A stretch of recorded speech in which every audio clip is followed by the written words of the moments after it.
When the weather turns cold, everything inside the house starts to feel more chaotic. Wet coats, muddy shoes, heavy blankets, and a quiet kind of mess that lingers from morning to night. It's not that you're not doing enough. Winter just brings a slower, heavier kind of clutter, the kind that builds up quietly and makes everything feel like too much. But there's one simple thing that can help small habits done consistently. The kind that keeps your home from slipping into that, I don't even know where to start feeling. In this video, you'll get 7 light but powerful habits to help your space stay just tidy enough, not perfect, but clear enough to breathe, move, and feel like yourself again. Let's not waste your time, let's get right into it.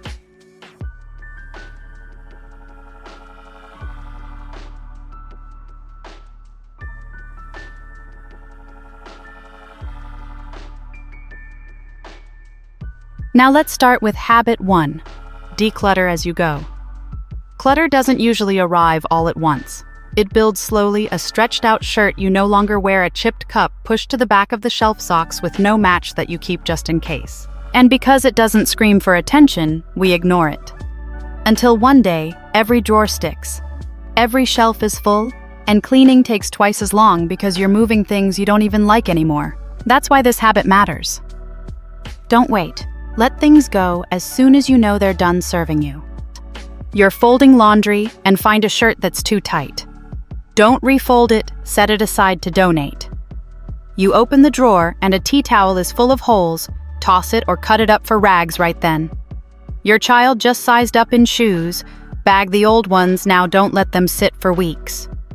You try on a tank top and it rides up every time. That's not a maybe, it's a no. You don't need a big decluttering weekend.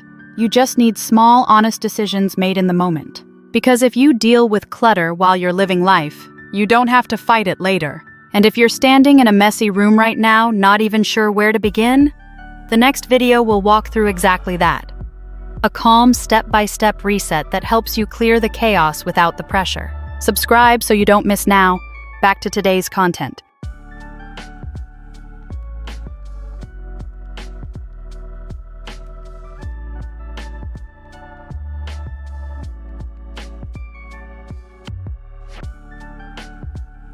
The next habit is clean while you're already there. There's a kind of mess that builds quietly in bathrooms. A smudge on the mirror, toothpaste in the sink, that spot behind the toilet nobody wants to talk about. The fix: do small cleanups while you're already in the room. You don't need a scheduled bathroom day. Just take advantage of those everyday moments, brushing teeth, waiting for the tub to fill, or wash hands. Here's what that might look like. Wipe the sink right after you use it. Take a bit of tissue and swipe that dusty spot you keep ignoring. Give the toilet a quick pass while you're in there, even just once a day. Rinse the tub after a shower before anything dries and sticks. These 30-second resets won't replace a full clean, but they will stretch out the time between deep scrubs and keep the space feeling fresh enough not to stress you out. And if you keep a small cloth or packet of wipes nearby, even easier. A clean bathroom doesn't come from a deep clean once a week. It comes from not letting grime settle in the first place. Now let's move on to the next habit.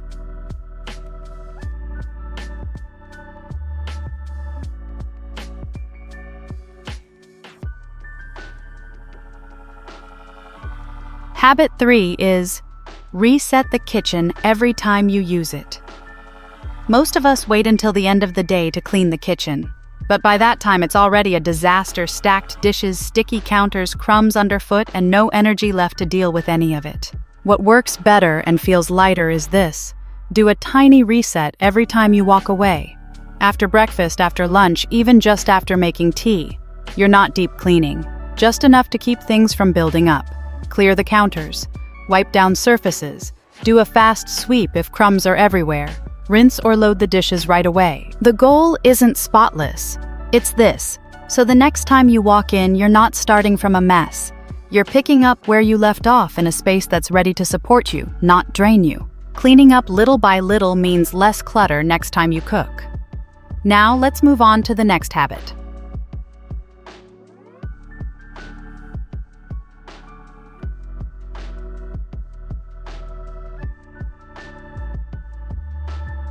Next habit is use what's already there. The fridge can quietly become one of the most overwhelming spots in the house. It doesn't look messy at first glance, but inside, there's always a half jar of something, a forgotten container in the back, wilted herbs under a new bag of spinach. It piles up because we keep adding without pausing.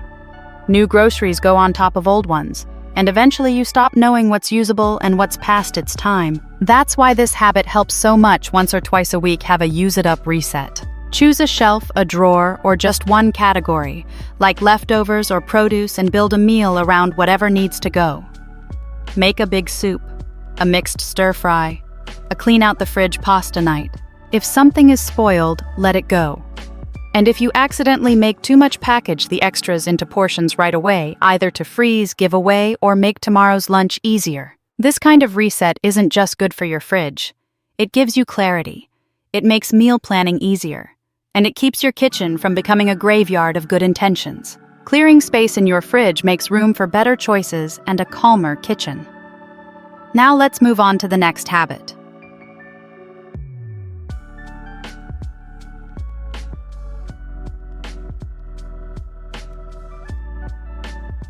Now let's get to the habit. 5 is 2 reset times a day.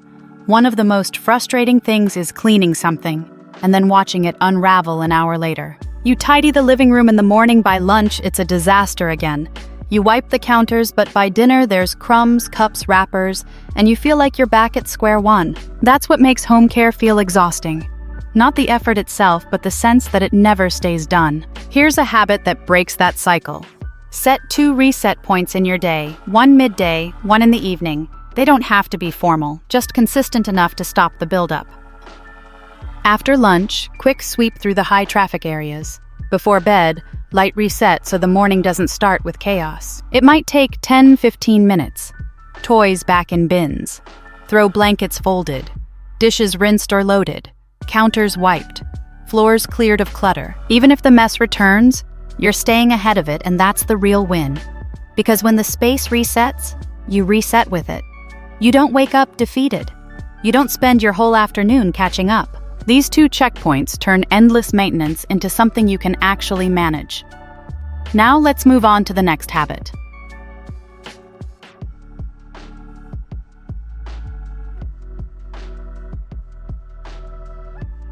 Habit 6 is 1 load of laundry a day. Laundry rarely becomes a problem because of the washing.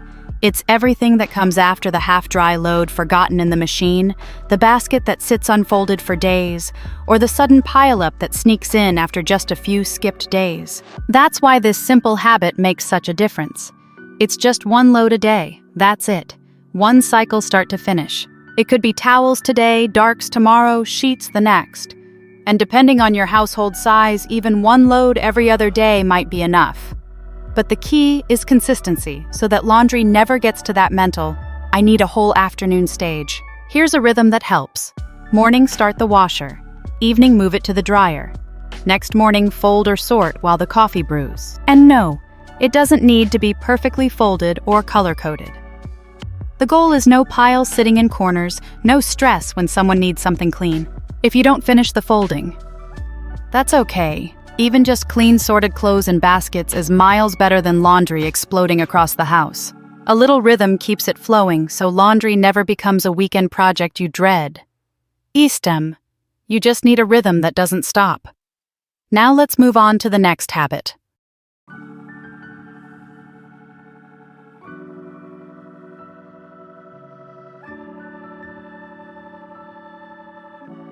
Next habit is come inside with full hands. You know that moment when the house feels cluttered before you've even taken off your shoes? That's often where it starts, the bags, bottles, coats, and random stuff that follows us in, and never quite makes it to where it belongs. One tiny shift that changes everything. Every time you come inside, bring in as much as you can. Not just groceries, everything. Empty water bottles, snack wrappers, coats or scarves left in the car, random toys, socks, mail receipts. It seems like nothing. But when no one brings these things in, they pile up in the car, the hallway, the entry table. And suddenly the house feels messy before the day even begins. You don't need a chore chart. Just a shared expectation. Full hands in, equals less build up later. If everyone grabs something even small, the clutter doesn't stand a chance to spread. The mess that never enters the house is the easiest one to clean.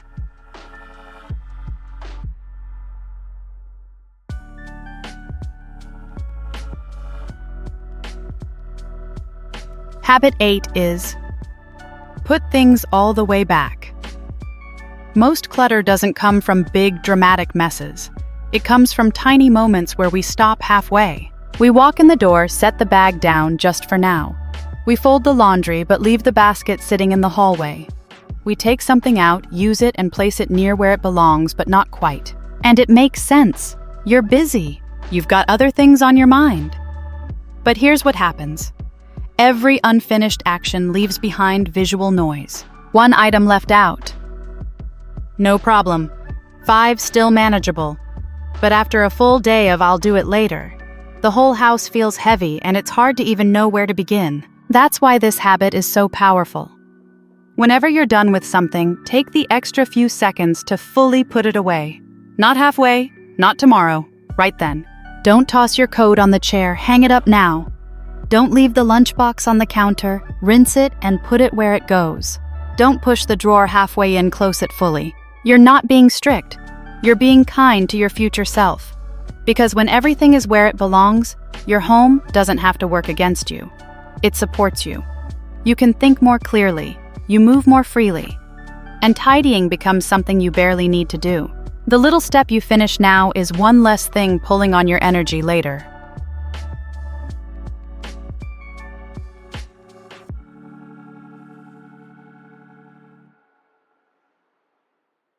Some nights you're just too tired to clean, but you also know how heavy it feels to wake up to a mess. What's helped me on those draining evenings is this. I don't clean everything. I just calm one spot. One space that's been bugging me most today. Maybe it's the kitchen sink, so I rinse the one bowl I'll need in the morning. Maybe it's the counter, and I wipe the crumbs, put the bread back where it belongs. Maybe it's my desk, a quick stack of papers, close the laptop, done. It doesn't fix the whole house, but it quiets the noise enough so that in the morning, I don't feel defeated before the day even begins. I see one calm place, and it gives me this quiet nudge. You're doing enough. It's not about keeping a perfect home, it's about protecting your energy for the next day. One spot is enough. And if the clutter tends to pile up as you move through the day, the next habit can help keep it flowing without wearing you down.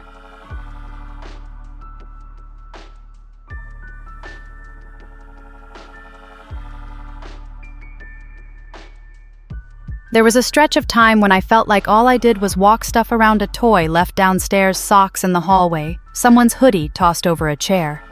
I'd pick things up one by one and take them to where they belonged, but it never stopped. Then I started using a simple carry basket. Nothing fancy, just a soft bin with handles, and throughout the day I'd toss in anything that needed to go somewhere else. Water bottles from the car, random mail, a book someone left under the couch, and instead of doing 5 little trips, I'd do one gentle walkthrough at the end of the day. It's such a small shift, but it lifted that feeling of always being on duty. I wasn't chasing clutter, I was collecting calmly and putting things away when I had the energy. If you've ever felt like the home's default cleaner, this one habit can give you a bit of space back. And once things are flowing more smoothly, it gets easier to start the day with just a little more control, which is what the next habit is all about.